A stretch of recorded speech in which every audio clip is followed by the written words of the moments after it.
everybody, Low Carb Keith here, and I'm back in my kitchen, and I just got home from work, and I want something for dinner, and I want something that's kind of not the same old thing. So I decided to take some things that I already had here in the kitchen and make something different with it. So today I'm going to make a deconstructed Alice Springs chicken. And if you've ever been to Outback Steakhouse, they have this wonderful dish called Alice Springs chicken. It's my favorite thing to get there. So I decided to kind of make my own low-carb version of that. So that's what I'm going to do. It's really easy, it's really simple, it's fast, and I hope you enjoy it. So let's get started. Let me show you what we're going to use to make this dish. There's only a few ingredients. It doesn't take very much. I have some chicken thighs that I cooked yesterday and cut up. As a matter of fact, I put them in the microwave for about a minute to knock the chill off of them. I have about ½ pound of cooked bacon that I just cooked. I've got about a cup, maybe a little more than a cup of shredded cheese. I have a jar of sliced mushrooms, and I have some salt and pepper. So that's all it takes to make this dish.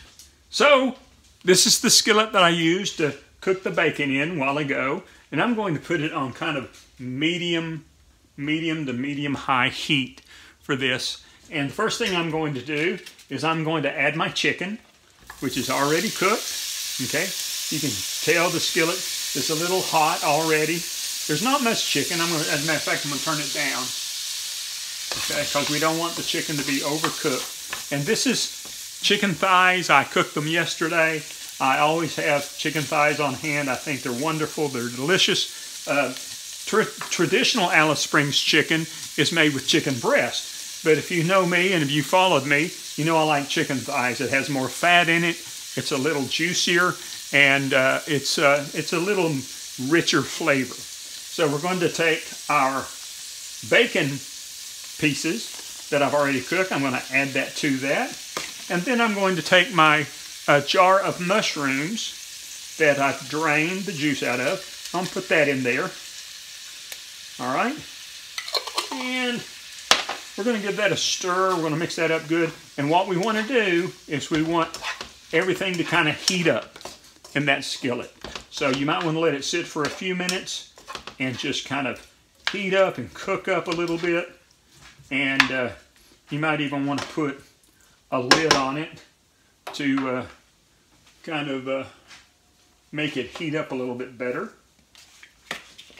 But before we do that, let's go ahead and hit it with a little bit of salt and pepper. You don't need much because you got that bacon, and that bacon is pretty salty to begin with. And as a matter of fact, when I cooked the chicken yesterday, I seasoned it with some seasoning. So just put a little bit in there so it won't be too bland. Let's mix that together. And like I said, we just want it to heat up. We want it to get good and hot, and but you don't want to overcook it.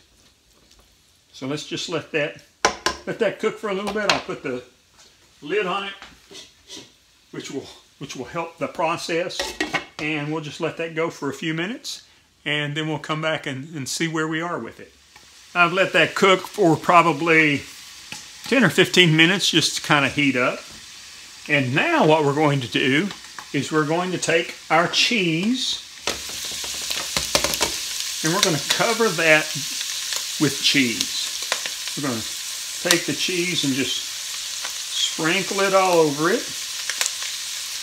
You can use as little or as much cheese as you want.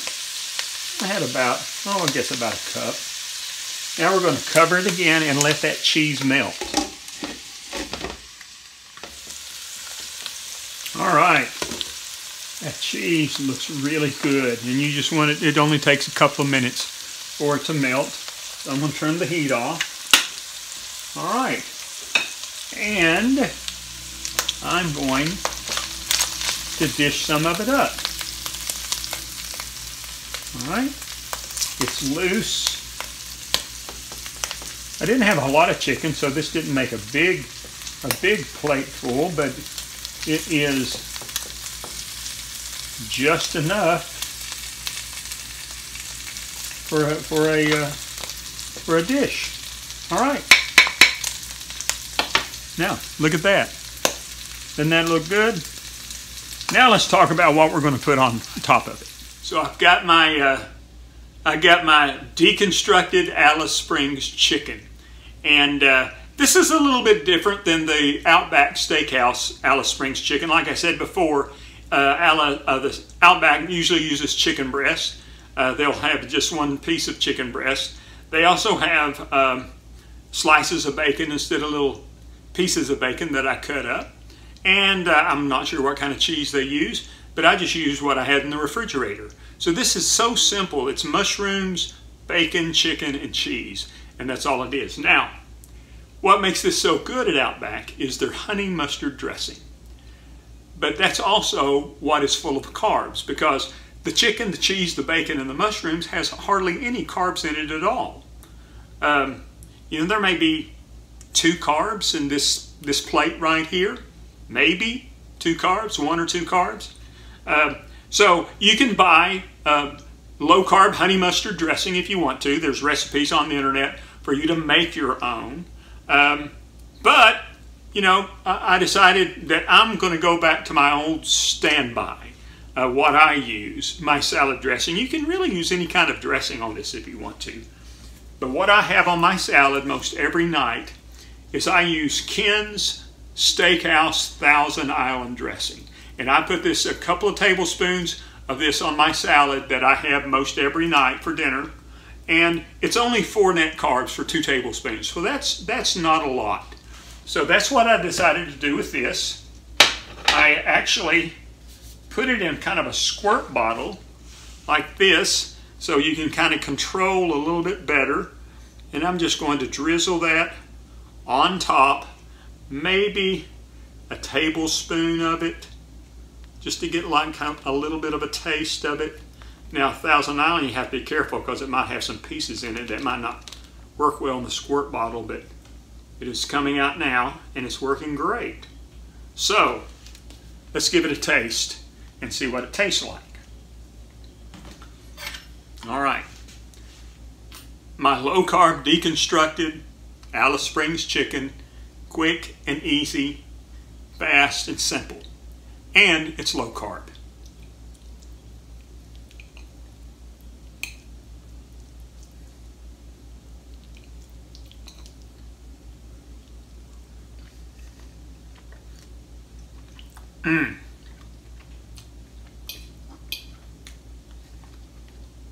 It's really good.